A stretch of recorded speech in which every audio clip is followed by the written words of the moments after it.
de prestação indireta de serviços.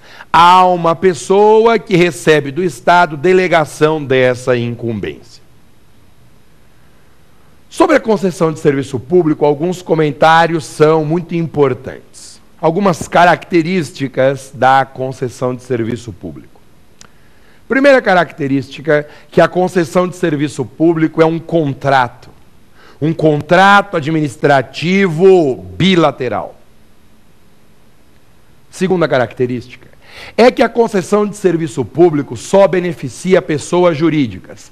Não existe no Brasil pessoa física concessionária de serviço público. Outra característica, a concessão de serviço público pressupõe prévia licitação. E licitação na modalidade concorrência. O direito brasileiro exige isso, que a outorga, a delegação de uma concessão se dê por meio de licitação na modalidade concorrência. Comentário importante, chega mais próximo de mim aqui. Comentário importante. A concorrência pública, que antecede a concessão de serviço, tem uma característica muito especial. A concorrência que antecede a concessão é uma licitação com uma inversão de fases. Ao contrário das licitações comuns, a concorrência que antecede uma concessão de serviço público, primeiro analisa as propostas e depois a qualificação. Ou seja, a fase do julgamento de propostas antecede a habilitação. Primeiro eu julgo a proposta para depois analisar a documentação dos participantes. Outra característica. Outra característica fundamental da concessão de serviço público é que é um contrato sempre atribuído por prazo determinado. Pode demorar uma vida, mas sempre tem um prazo determinado.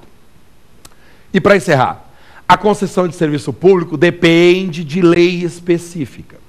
Não é a administração que decide a forma de prestação do serviço, não.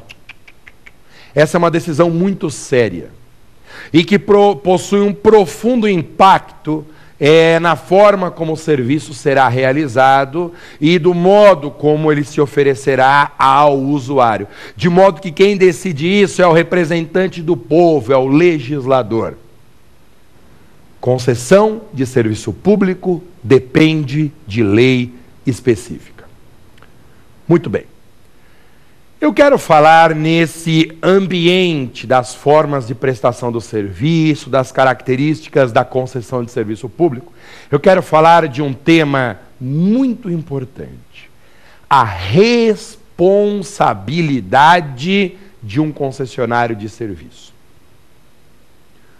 Por que esse é um tema muito importante? Porque o exame de ordem adora perguntar isso. Adora perguntar porque é uma questão de um impacto prático tremendo. Se uma empresa concessionária, no exercício da prestação do serviço, causa um prejuízo a alguém, como se dará essa indenização? Bem, a norma constitucional que disciplina o assunto é o artigo 37, parágrafo 6º. O artigo 37, parágrafo 6º, tem uma redação bastante complexa. O 37, parágrafo 6º, afirma que as pessoas jurídicas de direito público e as de direito privado, prestadoras de serviço público, responderão pelos danos que seus agentes nessa qualidade causarem a terceiros. Em qual parte dessa norma se encaixa a situação de uma empresa concessionária? Na segunda parte. Porque as empresas concessionárias de serviço não são pessoas jurídicas de direito público. São pessoas jurídicas de direito privado, mas que prestam o serviço público. Então, quando o artigo 37, parágrafo 6º, fala de pessoas de direito público e de direito privado, prestadoras de serviço público, essa segunda parte, direito privado, prestadoras de serviço público, se aplica integralmente no caso de concessão de serviço público. Bom, o assunto sempre foi pacífico na seara doutrinária. Os grandes administrativistas brasileiros sempre sustentaram que a responsabilidade das concessionárias de serviço público é uma responsabilidade objetiva, que independe de culpa.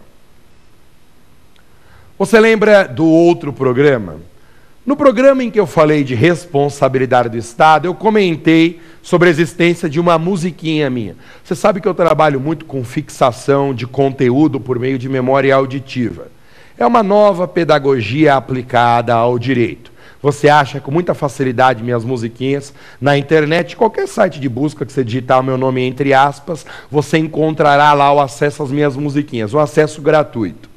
Você baixa essas musiquinhas e ouve 1000 vezes e a informação entra na cabeça. É impressionante como funciona. Eu tenho uma que é uma grande homenagem ao AGP. Lembra daquela música do AGP? Deixa eu te amar, faz de conta que sou o primeiro, na beleza desse teu olhar, eu quero estar o tempo inteiro. Pois é. Eu peguei essa melodia e apliquei uma letra sobre os 3 requisitos da responsabilidade objetiva.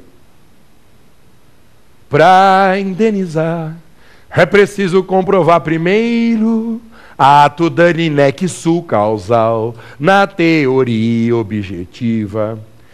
Esse nexo eu nunca consegui corrigir. Tá? Ficou muito ruim esse nexo causal, mas é que esse é um problema das minhas músicas. A letra nunca encaixa na melodia. Então elas servem para guardar. Mas são músicas muito toscas, eu preciso reconhecer. Portanto, quando a doutrina tradicional sustenta que a responsabilidade na concessão de serviço público é uma responsabilidade objetiva, os autores querem dizer, é uma responsabilidade que não depende de culpa. A vítima não precisa provar culpa ou dolo para ser indenizada. É natural que a doutrina firme esse entendimento, porque, na verdade, mas na verdade mesmo, eu preciso muito que você entenda isso, tá? Na verdade mesmo, a responsabilidade objetiva é uma garantia do usuário na prestação do serviço público. Por isso que, independentemente de quem realize a prestação, responsabilidade no serviço público é objetiva. Porque se é garantia do usuário, a característica acompanha o serviço, não importando quem realize a prestação. Bem, como eu disse no plano doutrinário, nunca houve controvérsia quanto a esse assunto. Ocorre que há cerca de 3 anos atrás, o Supremo Tribunal Federal firmou um entendimento que criou uma grande celeuma nesse contexto da responsabilidade nas concessões de serviço público. O Supremo Tribunal Federal passou a dividir o tipo de responsabilidade da concessionária a partir da qualidade da vítima.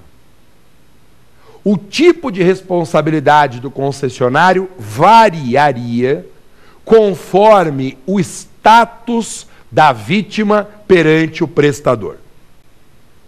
Quero dizer o seguinte: o STF entendia que se no ato do acidente, por exemplo, de um acidente causado por um ônibus de uma empresa concessionária, houvesse prejuízo a um usuário, a um passageiro, sujeito que no ato do acidente era o usuário, o passageiro, em relação ao passageiro, a responsabilidade seria objetiva. Faz sentido.